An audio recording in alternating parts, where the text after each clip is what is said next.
Juízes 7:12, e os midianitas e os amalequitas e todos os filhos do Oriente jaziam no vale como gafanhotos em multidão, e eram inumeráveis os seus camelos como a areia que há na praia do mar em multidão.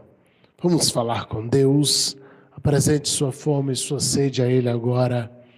Que Ele toque o seu coração, que Ele fale contigo, que Ele me use como canal para a sua vida nessa noite. Pai, nós te engrandecemos pela oportunidade de estar aqui. Nós te louvamos, Deus, nessa quinta profética, Pai, por podermos estar aqui na tua casa, te adorando, te louvando, te bendizendo, Pai. A tua presença aqui, ó Deus, já foi sentida nesta noite. E nós clamamos por algo mais.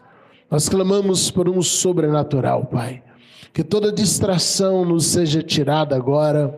Que toda mente dispersa que seja trazida de volta ao ambiente de comunhão e graça ao Pai, a qual nós precisamos para adentrar ao Santo dos Santos. Pai, nós já estamos no tabernáculo do Senhor, nós já estamos no Teu templo, Pai, mas há um lugar mais profundo em Ti, há um lugar, ó Deus, onde o Senhor se manifesta e nos sentimos, ó Pai, ainda como que distante dessa cortina de graça que abre o Santo dos Santos, e clamamos agora, Espírito Santo, por favor, vem sobre nós. Seus filhos clamam, Pai, por uma manifestação da Tua graça aqui neste lugar. Nos faça, ó Deus, te sentir de um modo mais íntimo, de um modo mais pessoal, que a Tua presença nos visite, que a Tua presença nos alcance, que a Tua presença nos abrace nessa noite, Pai. Nós queremos ser envolvidos pelo poder da Tua glória, Pai. Nós pedimos, ó Deus, pela Tua manifestação ainda maior nesta noite, em o nome de Jesus. Amém e amém. Tome os seus assentos. Tem água aqui, está com paninho.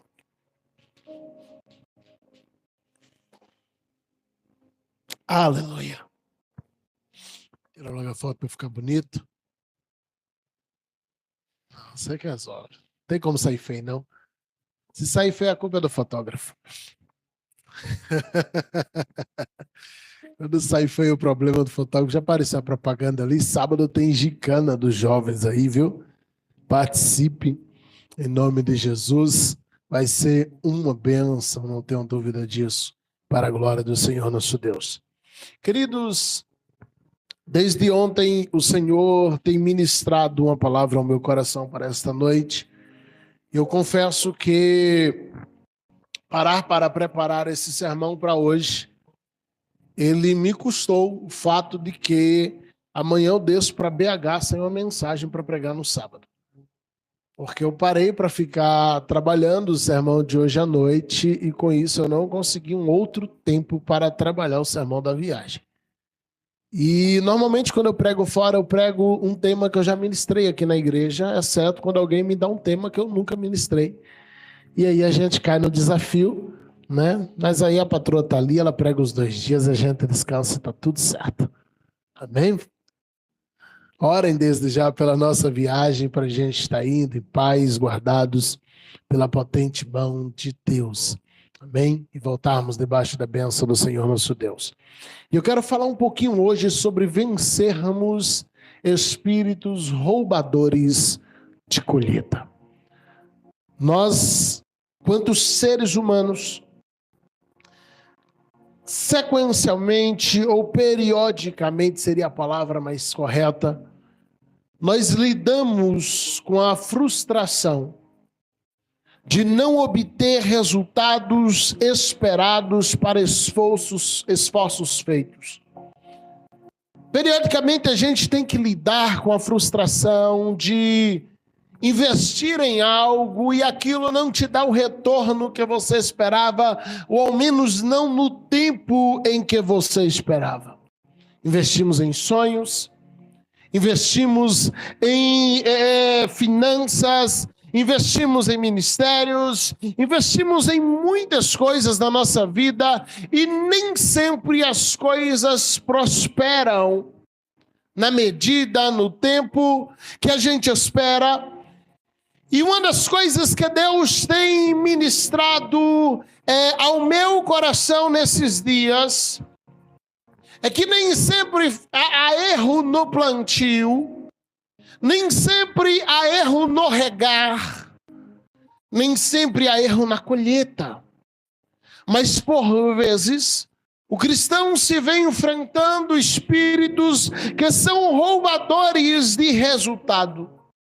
A Bíblia fala de 2 povos descendentes de Abraão, mas que se tornaram na tipologia bíblica, assim como Jezabel, Balaão, que eram humanos, mas que conseguiram se igualar tanto à ação do maligno, que quando você chega no Apocalipse, Jesus está falando sobre o espírito de Jezabel, sobre o espírito de Balaão, porque algumas pessoas conseguem ser tão más que eu digo que o diabo senta diante delas para aprender.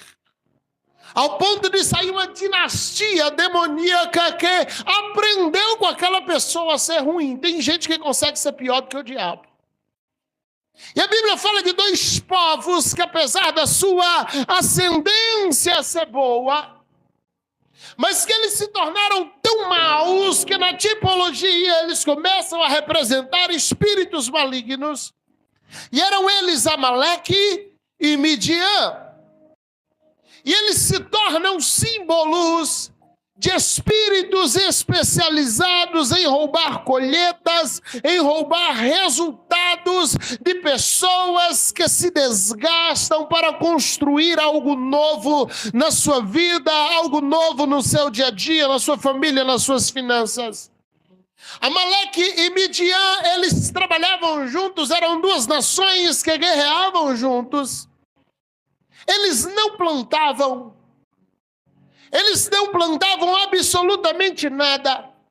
Eles não atacavam colheita das pessoas, ou plantio ou seara das pessoas durante os plantios. Eles não atacavam a seara das pessoas nem mesmo no tempo de colheita. Mas os midianitas, como eram conhecidos, e os amalequitas, eles só apareciam depois que toda a colheita já estava guardada no celeiro. Eles não impediam os seus vassalos de plantar, eles não impediam de regar durante um ano inteiro, eles não impediam eles de colher, mas eles chegavam para roubar o resultado depois que tudo parecia ter dado certo. Eles chegavam para tomar o resultado depois que tudo parecia que estava tudo bem. E a Bíblia vai dizer em Juízes 6, versículos 3, 4, vamos direto ao 6 para ganhar tempo, que diz assim Israel empobreceu muito pela presença dos midianitas. Eles não livravam, eles não impediam os israelitas de plantarem. Eles chegavam para roubar resultados. Eles chegavam para roubar o prazer que toda pessoa tem quando vê algo dar certo e você diz, finalmente eu vou agora colher os frutos do meu esforço. Era esse prazer que eles chegavam para acabar. Era essa festa que eles chegavam para terminar. E para se esconder deles. Em Juízes capítulo 6, nós encontramos Gideão malhando trigo no lagar. Agora, lagar não é lugar de trigo. Lagar é lugar onde se pisa, se esmaga uva para delas extrair o vinho. É lugar onde a uva é esmagada, onde a uva é triturada, onde a uva é destruída. É nesse lugar que Gideão está malhando o trigo. Ele está com a sua colheita num lugar de esmagamento, de humilhação, onde tudo que entra ali é levado a zero, e pela falta de um ambiente propício à perda que Gideão tem de sua colheita de trigo é gigantesco, o aproveitamento é muito pouco.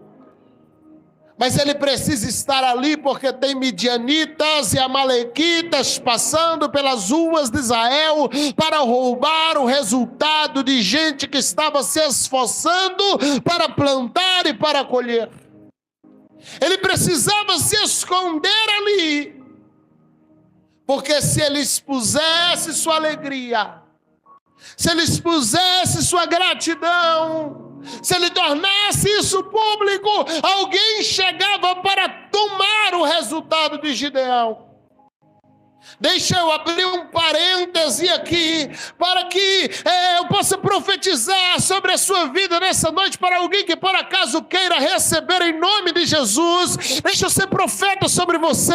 O tempo de esmagadura, de humilhação, de você malhar trigo em lugar impróprio, está chegando ao fim. E por favor, se tiver alguém que recebe, deixa o seu amém no mundo espiritual. Que Deus coloque fim em todo tempo de malhar trigo em lugar de humilhação. Deus vai te fazer desfrutar dos frutos que estão armazenados no teu celeiro. Aleluia! Obrigado por teu amém com tanta dúvida, mas eu sei que Deus vai fazer acontecer.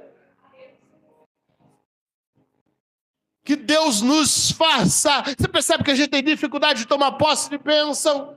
A gente diz assim, o Senhor vai descer e vai trazer conserto. A gente diz, glória a Deus. Aí eu digo, Deus vai te fazer desfrutar do fruto do seu trabalho. A gente diz, amém.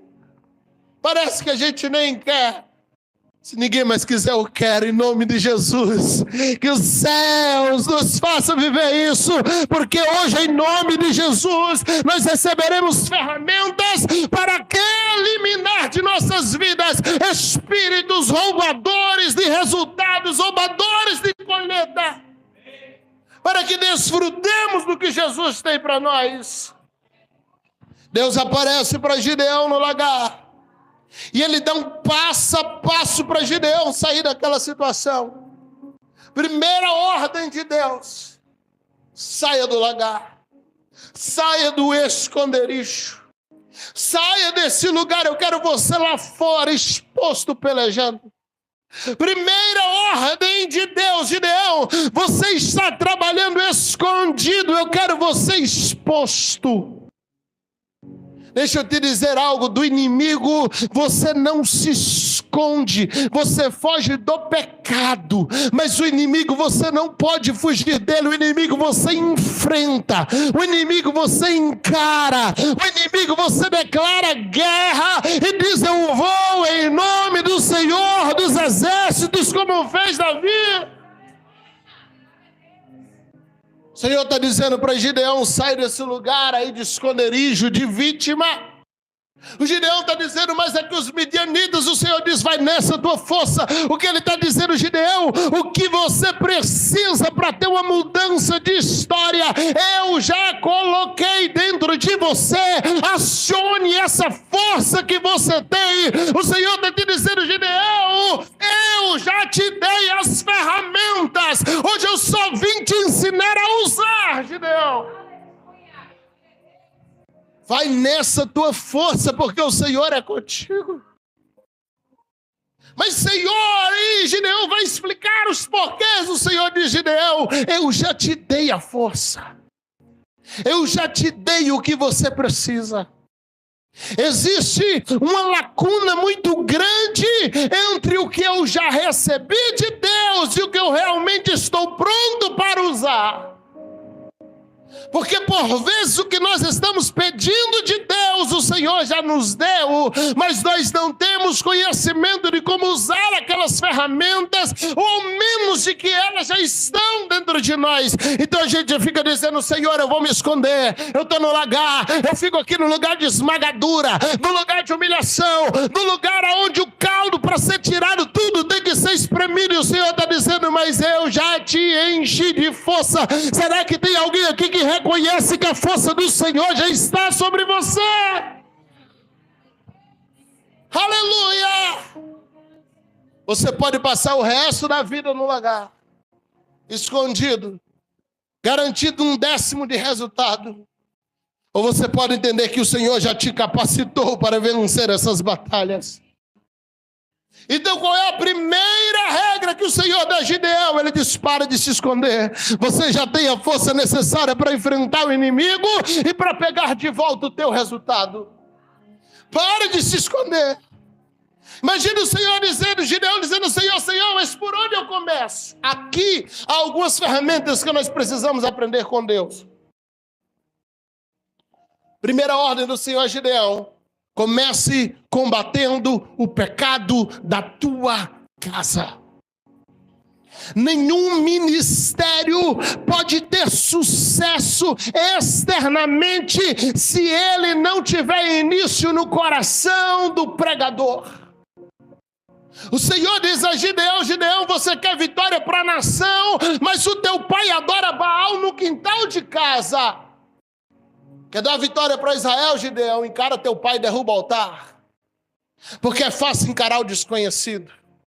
É fácil encarar alguém a quem nós temos certa voz de comando, mas o Senhor está dizendo, e a Bíblia dá a entender, que o Gideão ainda morava na casa do pai.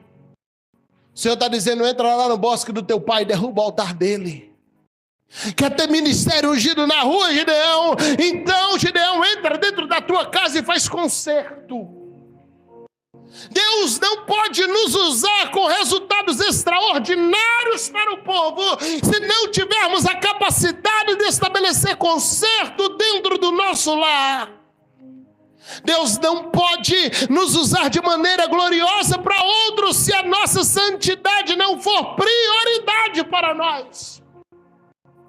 O Senhor está dizendo: eu vou te usar de um modo extraordinário, mas precisa santificar dentro de casa primeiro.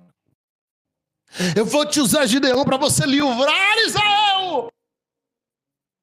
Mas você vai ter que trabalhar dentro de casa primeiro, porque o ministério que não começa em casa, irmão, ele é fraco, inconstante, infrutífero, e o principal, ele tem prazo de validade.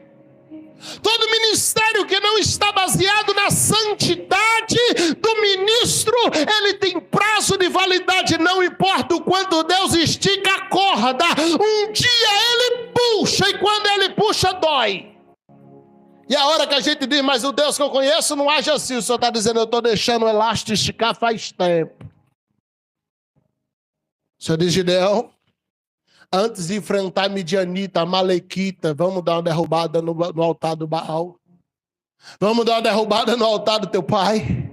Derruba os bosques tudo aí, porque teu pai tá fazendo oferendas debaixo das árvores. Aqui você tem uma base religiosa para um hábito cultural do Brasil e mundial de, em certa data do ano, colocar presentinho debaixo de árvore. Essas oferendas vinham lá do Antigo Testamento. O Senhor diz: derruba todas as árvores do bosque do teu pai, porque teu pai não aguenta ver uma árvore que coloca oferenda debaixo. Derruba o altar, derruba o bosque, derruba tudo, Gideão. Santifica dentro de casa, Gideão. Aí Gideão derruba o altar do pai, consagra a casa, está pronto para enfrentar aquele povo de fora que está roubando o resultado. Ele levanta sob a ordem de Deus e ele reúne um exército de 32 mil homens. Fica tranquilo que eu não vou te cansar com a história hoje, porque eu sei que você já conhece. 32 mil homens de pé para enfrentar os midianitas, os amalequitas, e parar de ter os seus resultados roubados. Você pode me ajudar a pregar? Então fala pelo menos para uma pessoa, e se você puder: Deus vai começar a te dar vitórias. As ferramentas necessárias para ser vitorioso já estão sendo ativadas dentro de você. Gideão consagrou a casa, santificou a casa, restaurou a casa, reuniu 32 mil homens e está pronto para tomar posse. E o Senhor vai dar uma nova ordem. Por favor, pega isso aqui, que isso aqui é chave. Eu sei, você já ouviu essa história, já pregou essa história. A maioria aqui são pregadores também. O Senhor diz: Gideão, manda os medrosos e os covardes embora. O que o Senhor está falando, Gideão? Se afaste de pessoas que não conseguem confiar plenamente no poder de Deus. Deixa eu te dizer algo, que a psicologia vai falar isso sem precisar de Bíblia, mas a gente precisa da Bíblia para poder crer. Todas as vezes que você se cerca de pessoas desanimadas, pessoas desanimadoras, pessoas que não têm perspectiva de bênção, de vitória, você mesmo boicota o resultado da tua colheita. A primeira coisa que o Senhor vai dizer a Gideão, o primeiro comando externo, porque até então tudo foi interno, é: Gideão, se afaste, afaste de você todas as pessoas medrosas, covardes, porque elas vão ficar contaminando as outras pessoas no exército. A psicologia vai dizer que nós somos a soma, nós somos o resultado da soma dos nossos 5 amigos mais próximos. Você não percebe, mas os seus amigos influenciam nas suas ações.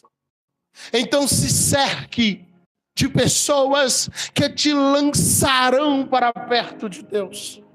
Se cerque de pessoas que vão te lançar para o alvo, ativar os seus sonhos, te motivar para avançar. Pessoas que vão te motivar a continuar na guerra. Jesus disse aos discípulos: se afaste dos fariseus, porque um pouco de fermento leveda toda a massa. O que é que Jesus está dizendo? Se você ficar ouvindo gente desanimada, você vai desanimar também. Se você ficar ouvindo gente contendeira, você vai virar contendeiro também. Se você ficar ouvindo gente fofoqueira, você vai virar fofoqueiro também, irmão. Porque uma hora você começa dizendo porque você já está sem graça de ficar calado. Outra hora você diz é mesmo. Daqui a pouco, quando você menos percebe, você está complementando o que a pessoa está falando. Daqui a pouco já é tu que traz a fofoca da conversa. O Senhor está dizendo: afasta. Preguei aqui algum tempo atrás sobre o cego de Betsaida. Jesus vai afastando ele de Betsaida e ele vai sendo curado à medida que se afasta. Quando ele recebe a cura plena, Jesus diz: nunca mais volta para aquele lugar, porque tem cegueiras que são geográficas, tem problemas que tem a ver com de quem a gente se cerca. Então para de se cercar com pessoas que só te levam ao erro, que só te levam a falhar, a desanimar, a parar. Se cerque de pessoas, meu irmão, que é mais crente do que você, que ora mais do que você, que sonha mais do que você, porque quando você pensar em parar, ele vai dizer: eu não paro, e se eu fosse você, eu não pararia também, porque muito mais tem o Senhor a fazer na nossa vida. Aleluia! O Senhor está dizendo: afasta, Gideão. Há uma parábola, não é de Jesus, é um provérbio popular, não deixa de ser uma parábola, porque a gente adicionou muito o nome parábola a Cristo, né?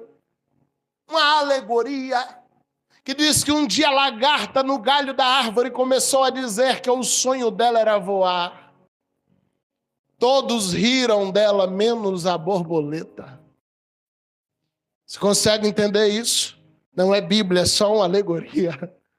A lagarta um dia diz: eu vou voar ainda, eu sonho em voar. Todos começam a rir, menos a borboleta. Sabe por quê? Pessoas que conhecem resultado de processo jamais vai rir dos anseios de um sonhador. Quando você anda com alguém que já passou por processo, ele não vai te desanimar no seu processo, mas ele vai estar dizendo: eu conheço o resultado disso, eu sei o que Deus faz depois disso, eu sei o que o Senhor faz depois disso. Então anda com alguém que já passou no processo, meu irmão. Anda com alguém que conhece o processo. Anda com alguém que não vai olhar você no meio do processo e dizer: isso aí é que Deus não está com você. Mas com alguém que vai dizer: eu conheço o processo do casulo, eu sei o resultado disso aí. Se cerque de pessoas que te joguem para perto de Deus. Se afaste de medrosos, covardes, pessimistas, porque eles vão te afastar do propósito do Senhor. Se isso faz sentido para você, dá um glória a Deus aí, por favor. Eu vou te provocar hoje. A gente está numa quinta profética, irmão. E quando eu venho numa quinta profética, eu preciso vir com a expectativa de tomar posse de uma palavra profética. Eu não posso chegar numa quinta profética e ficar aqui achando que é só mais uma mensagem. Deus está falando com você hoje. Agora, se você vai receber ou não, é o quanto você bebe dessa água que determina. Aleluia! Gideão diz, ó, quem tem medo, quem for covarde aí, quem estiver preocupado, pode ir embora. Ele só não esperava que de 32 ia 22. Gideão se vê com 10 mil homens. Agora o versículo que a gente leu lá no início diz, e os amalequitas e midianitas reuniam como gafanhotos, como em multidão. Seus camelos eram inumeráveis. Não é que o número era infinito, mas que era grande demais para eles conseguirem somar na época. Aí o Senhor deixa Gideão com 10 mil. Aí Gideão está tudo certo, está bom, Senhor. O Senhor passou o filtro já, foi um monte de gente embora. Mas quem ficou agora, Senhor, é valente, é corajoso, amém? Então nós estamos cercados agora de pessoas que não têm medo. Nós estamos cercados agora de pessoas que não têm covardia. Nós estamos cercados agora de pessoas que não são pessimistas. Aí o Senhor no mundo espiritual começa a dizer assim, mas Gideão, coragem, valentia é o primeiro passo, mas não é suficiente para viver milagre. Tem muita gente que é corajoso, que é valente, que é impetuoso. Pedro era um desse, mas não estava pronto. O Senhor está dizendo, Gideão, é o primeiro passo, mas não é tudo. Para vencer roubador de colheita, Gideão, coragem não basta. Porque corajosos também morrem na batalha. Corajosos, Gideão, por vezes são impulsivos. E eles morrem na batalha antes que tenha a chance de lutar. Aí ele diz, Senhor, o que eu faço? Só tem 10 mil. O Senhor diz, Gideão, afasta de você agora todos que se distraem com alegrias momentâneas. Como é que é isso? Como é que eu vou testar? Tá onde, Gideão? Nós estamos no meio do deserto, Senhor, viajando. Estamos no meio do nada. O Senhor diz, olha, tem uma fonte d'água ali, olha, tem um rio, tem um lago, tem uma poça.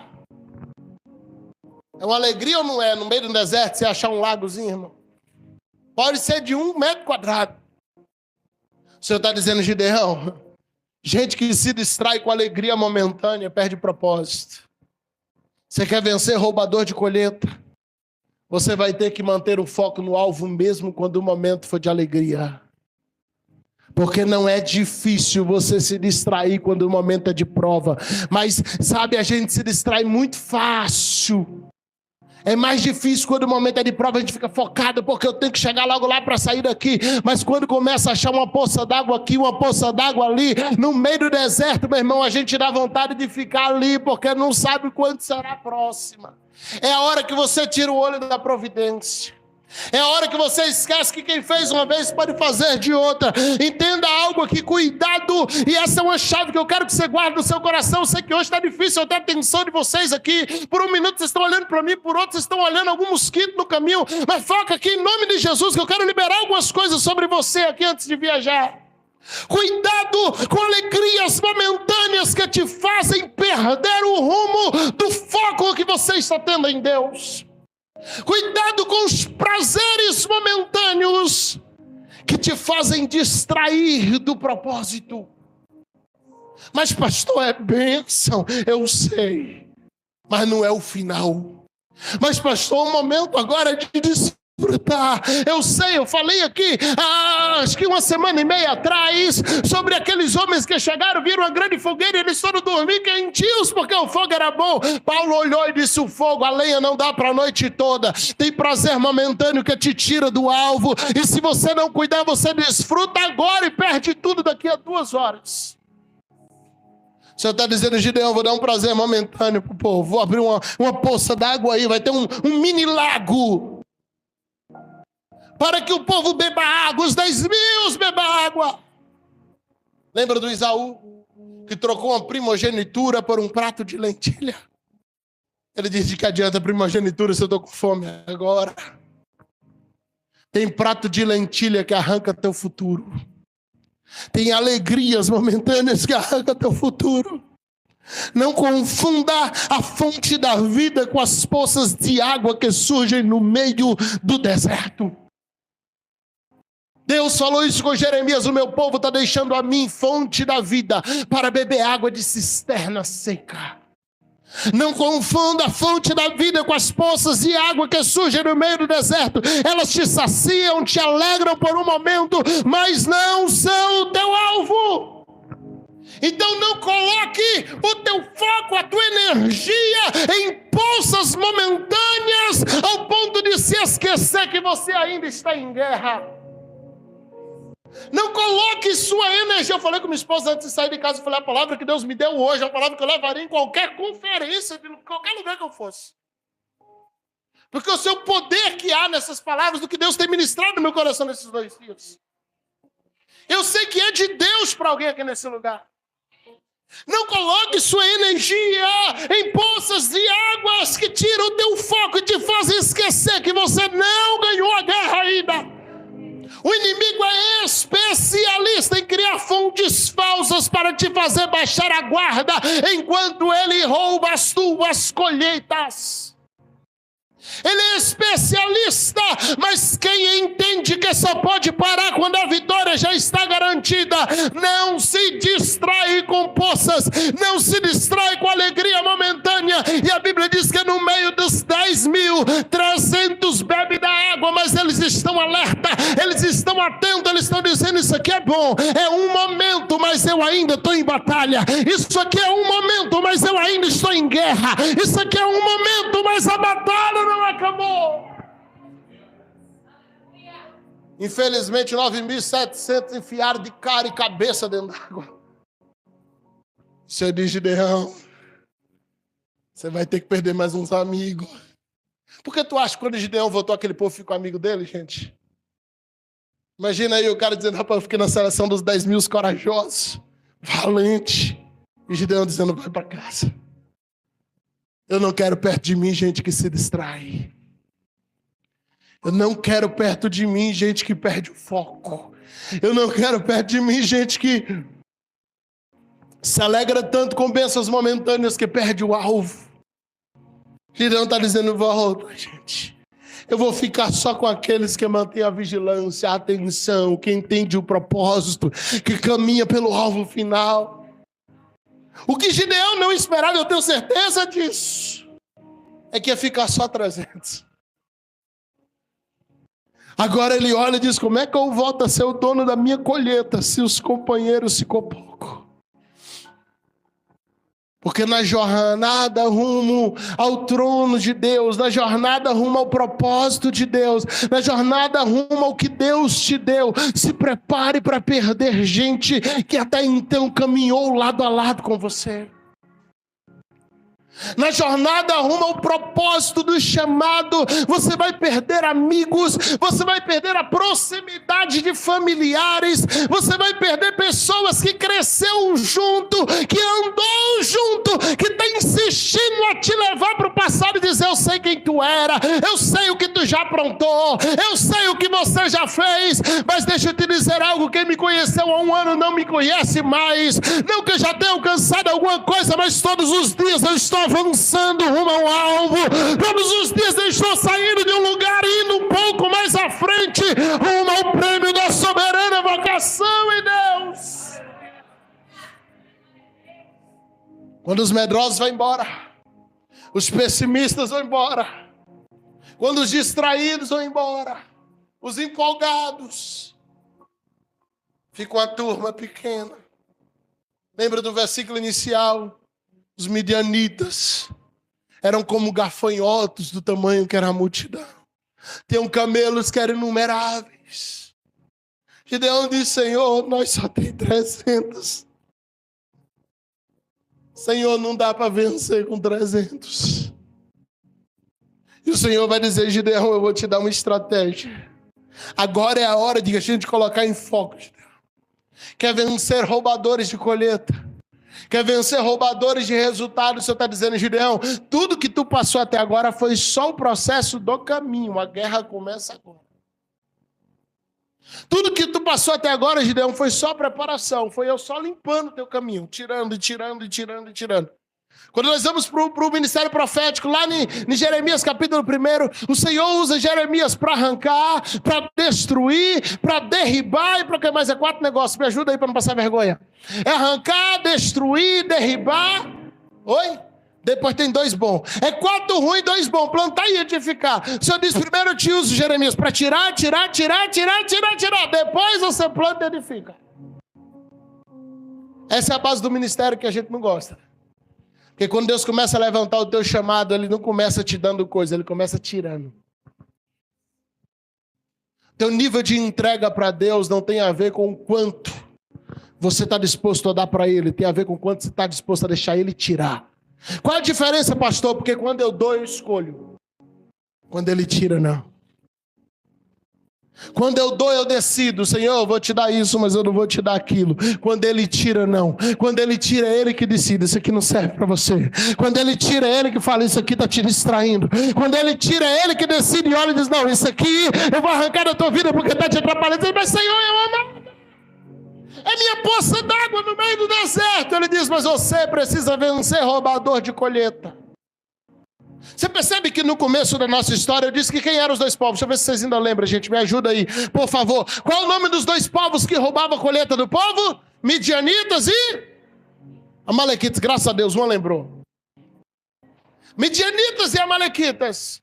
Gideão sai para uma batalha certo de que o problema dele é Midianitas e Amalequitas.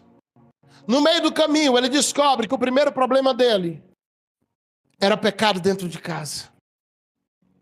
Midianita já caiu para 2º lugar. No meio do caminho, ele descobre que o segundo problema dele era, ele estava cercado de gente pessimista e covarde. Peraí, os midianitas estão caindo para 3º lugar. Aí ele continua andando, ele descobre que o problema dele é que ele estava cercado de pessoas que se distraem muito. Então agora os midianitas estão caindo para 4º lugar no problema. Você percebe que às vezes você está empoderando inimigos, quando na verdade existem outros problemas que você precisa resolver. É por isso que quando ele diz para o Senhor, Senhor, nós somos fracos, o Senhor diz, vai na tua força. Por que o Senhor não diz, vai na minha força, vai na tua? Ele está dizendo, Gideão, os teus maiores inimigos dependem de você para vencer. Os midianitas, Gideão, não são teus maiores inimigos. Os amalequitas, Gideão, não são teus maiores inimigos. Mas, Senhor, é eles que chegam e roubam o meu resultado. E o Senhor disse, eles só conseguem isso porque você tem inimigos maiores do que eles. Eles só estão roubando você, meu irmão. O diabo só toca na tua vida, na vida do cristão, se houver uma brecha primeiro. Então, se o inimigo está conseguindo roubar o teu celeiro, precisa ver primeiro as coisas que estão na frente do diabo, porque o diabo está no derredor. Gideão sai para o rumo, eu venço Midianita. Midianita é problema. O Senhor diz, calma, Midianita é o segundo. O problema é teu pai. Agora o midianita é o problema. O Senhor diz, não, o midianita é o terceiro. O problema é os covardes.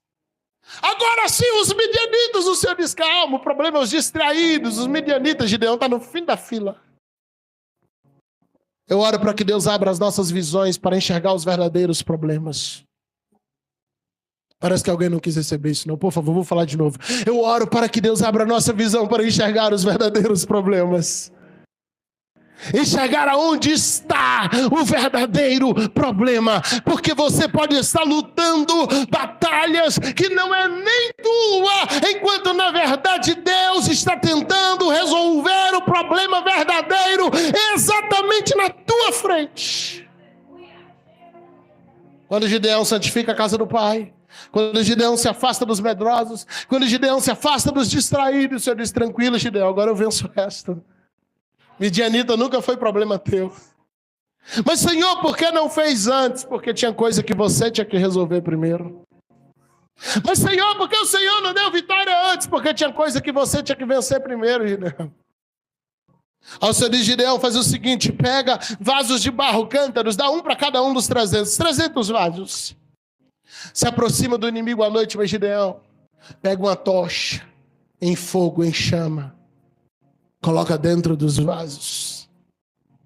Se você não consegue enxergar o poder da representatividade espiritual que tem nesse cenário histórico, meu irmão, tua visão precisa ser clareada, de sair de Betsaida hoje em nome de Jesus. O Senhor está dizendo, Gideão, pega tochas de fogo e coloca dentro de vaso de barro. Você conhece esses dois símbolos de algum lugar no Novo Testamento? Você está dizendo, Gideão, quer vencer Midianita, Gideão. Midianita você não vence, Midianita quem vence sou eu. É por isso que eu deixei pouca gente, para que a glória fosse minha. Você vence teus problemas, teus medos, tuas incertezas. Você vence, Gideão, os teus amigos aí que você se cercou e não deveria. Agora o Midianita eu resolvo, Gideão. E o que eu preciso, Senhor? Coloca a tocha de fogo dentro de vaso de barro. Quer ter colheita, quer ter uma vida vitoriosa, quer parar de perder resultado. Então a primeira receita, e aí eu te faço uma pergunta: será que tem um vaso de barro aqui hoje? Será que ainda tem algum vaso de barro aqui hoje? O Senhor está dizendo, a vitória final está em você colocar uma tocha de fogo dentro do vaso de barro. Senhor, eu já coloquei as tochas dentro do vaso. O vaso está cheio de fogo. Oh, glória! Aí o Senhor diz assim, Gideão, deixa eu te fazer uma segunda pergunta. Você está disposto a deixar o vaso quebrar para o fogo aparecer? Ah, mas agora que o vaso ficou cheio de fogo, Deus diz, ok, eu estou a fim de quebrar o vaso. Para que, Senhor? Para o fogo aparecer, Gideão.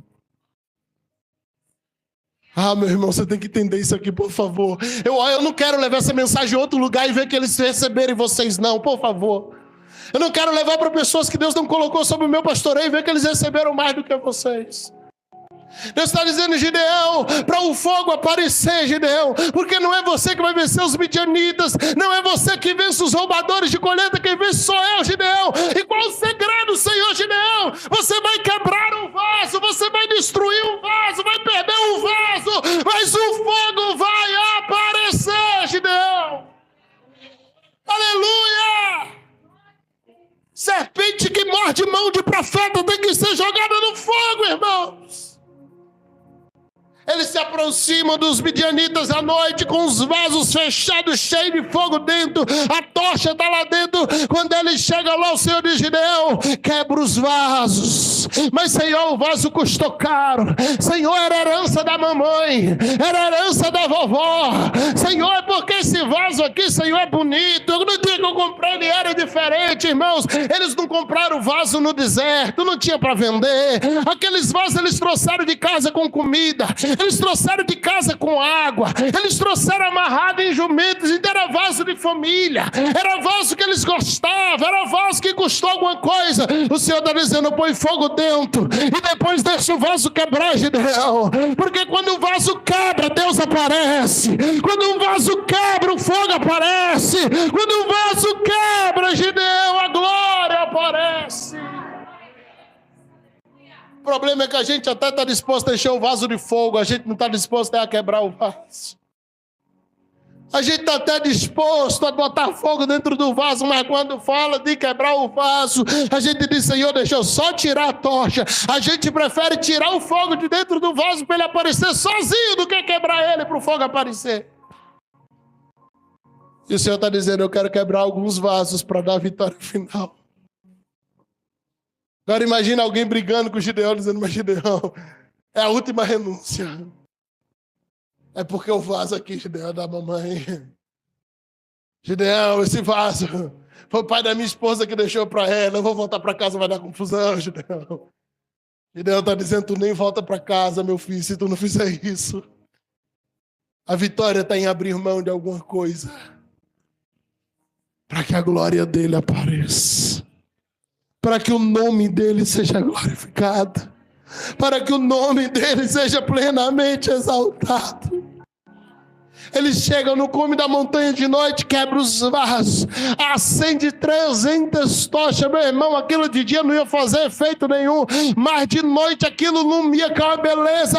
Os midianitas que estão no meio do vale começam a olhar para aquilo, eles começam a tocar a buzina e dizer, por Deus e por Gideão, por Deus e por Gideão, por Deus e por Gideão. isso aqui a gente aprendeu lá no mês de maio, mês de junho, princípio de honra. Eles entendem, Deus está dando vitória, mas foi por meio do Gideão. Deus está dando vitória, mas foi por meio do Gideão, porque Deus não falou com eles, Deus falou com o Gideão.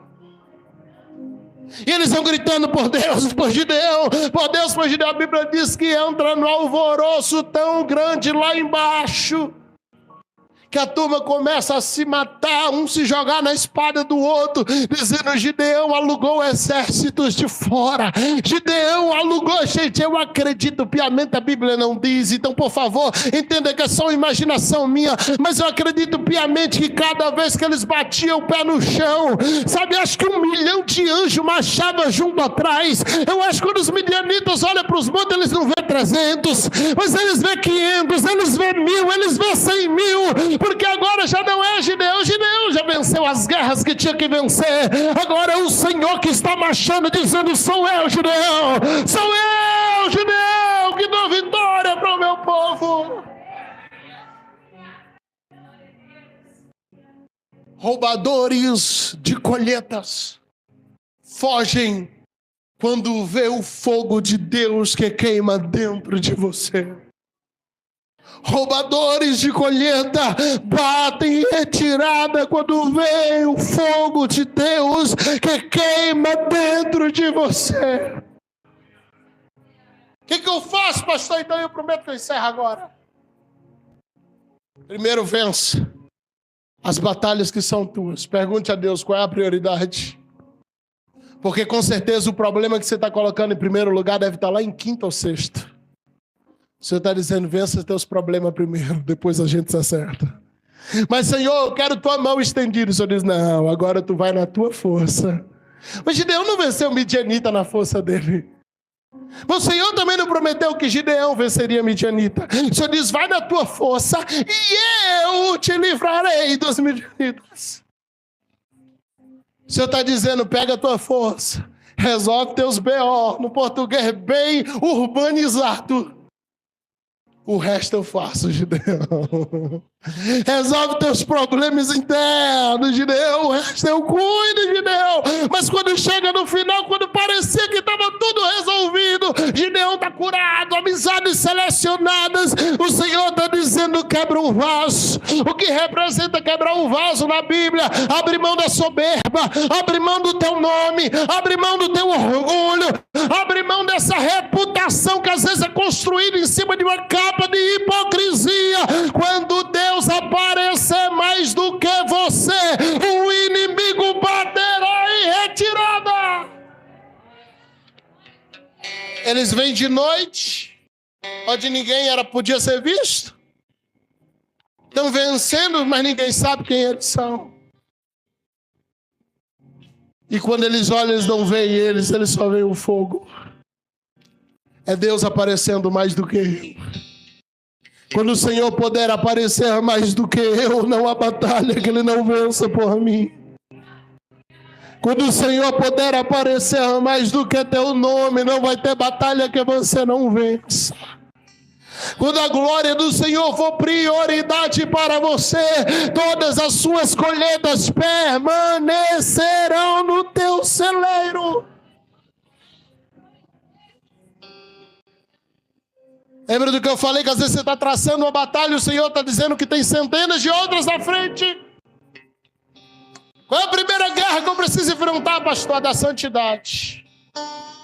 Expulse o pecado. Qual é a segunda guerra? Mente, medo, covardia, pessimismo, incerteza. Qual a terceira guerra? Distrações. O pecado já foi vencido. Os medos já foram vencidos. Mas você se distrai com facilidade. Qual a última guerra? É a do sacrifício. É quando eu tenho que abrir mão do vaso. É quando eu tenho que deixar o vaso espatifar se for necessário, para que a excelência do poder seja dele. João Batista, com 6 meses de ministério, historiadores vão dizer que batizava com os seus discípulos cerca de 5.000 pessoas por dia. Não era ele sozinho, ele tinha um grupo de discípulos, que inclusive todos eles passaram a seguir Jesus depois. Tiago e André ganham destaque no discipulado de Cristo e foram discípulos de João, e havia outros que seguiram a Jesus sem destaque. Um dia, com 6 meses de ministério, uma multidão na beira da praia, ele diz: importa que ele cresça e que eu diminua. Importa que o nome dele seja glorificado e eu saia de cena. Porque quando o fogo dele aparece, os inimigos não têm mais lugar na minha seara. Quando o fogo dele aparece, o meu celeiro fica protegido, meu irmão. Então, dentre tudo que você tem para manter nesses dias, não proteja o trigo, proteja o fogo. Você não precisa proteger o trigo, você precisa proteger o fogo. Tem muita gente protegendo o trigo dentro do lagar, está escondidinho no lagar protegendo o trigo, e o Senhor está dizendo: não é o trigo que você protege, protege o fogo que do trigo eu cuido, protege o fogo que da uva eu cuido, protege o fogo que do resultado eu cuido para você. Se você abrir mão do fogo para proteger o trigo, não vai ter resultado. Se você abrir mão do fogo para proteger o vaso, não vai ter resultado. Mas quando você estiver disposto a abrir mão até mesmo do vaso para proteger o fogo, você não vai precisar lutar contra a midianita nem a amalequita. Pastor, mas você começou pregando, eu achei que ia me ensinar a vencer o espírito de Amaleque, o espírito de Midian. Não, meu irmão, contra o diabo deixa que Deus luta. Você precisa proteger o fogo que há dentro de você. É esse fogo que você mantém aceso, e Deus se encarrega da tua vitória. Fica de pé, eu quero orar pela sua vida hoje.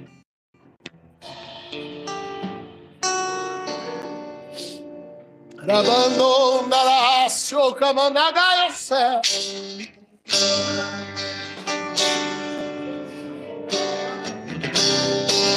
não sei quais são as áreas da sua vida que você está tendo sua colheita roubada. Eu não sei quais são as áreas da sua vida que você está se sentindo frustrado, frustrada, por nunca ver o resultado chegar. Mas o Senhor hoje te trouxe aqui para te dar ferramentas e dizer: vai nessa tua força, porque eu estou com você.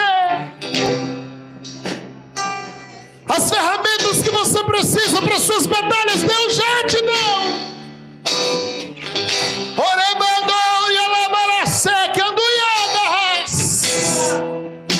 Sim! Dê um grito de guerra e clama palavras de ordem hoje. É uma quinta profética, irmão. Isso tem que fazer algum sentido. Profetiza sobre tua casa, sobre tua empresa, sobre tua finança, sobre tua saúde. Oh, é por ti, Jesus. É por ti, Jesus. É em teu nome que nós pelejamos, Pai. Oh, sim. Nunca pare de lutar. Sim. Não vai te agradar. Estamos em guerra. Nunca pare de lutar. Deus pelejará por nós. De guerra. Nunca pare de adorar. E a palavra profetiza sem parar. O escape e o descanso, a cura, a recompensa vem. Sem demora, o escape e o descanso, a cura, a recompensa vem. Sem demora, o escape e o descanso, a cura, a recompensa vem. Sem demora, o escape e o descanso, a cura, a recompensa vem. Espírito Santo, entra agora em nossos corações, Pai, com um olhar de sondagem. Que toda frustração seja arrebatada de dentro de nós. Abre Abra nossa visão agora, Jesus, para enxergar qual é o verdadeiro problema. Abra nossa visão agora para enxergar qual é o verdadeiro problema, Pai. Estamos travando batalhas erradas, Deus. Protegendo o trigo, Pai.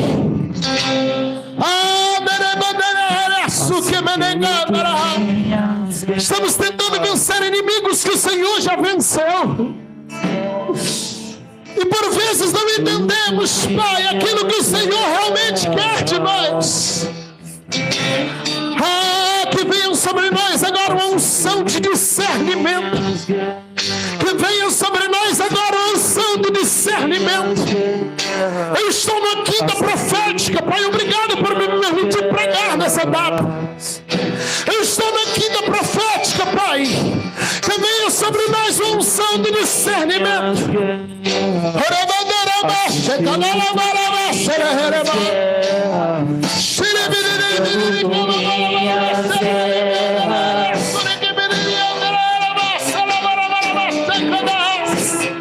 Visões abertas. Clareza do céu, Pai. Clareza do céu, Deus. Cercado, mas sou parece que sou. Clareza do céu, Jesus. Clareza dos céus. Nos faça enxergar os problemas verdadeiros, Deus. Para que não desgastemos nossa energia, Deus, em guerras erradas. Minhas guerras. Orebiandou, elevaço e camanagá, cederer e alabarabás. Ibiricando não vedararabás, secalabás. Ribanagabanagas. Meu irmão, tem céus abertos aqui. Se você entrar nesse ambiente, tem resposta, anjo do céu. Sim, sim, sim, sim.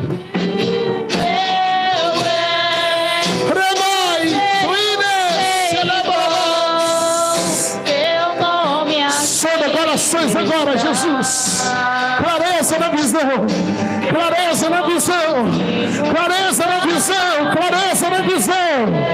Sim, sim, sim.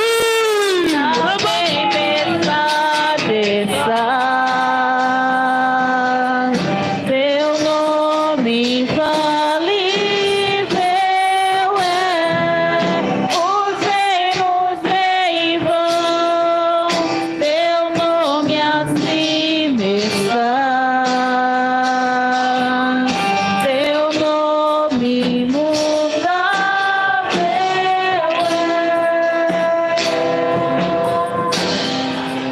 Que os céus te faça desfrutar do fruto de todos os seus esforços, em o nome de Jesus.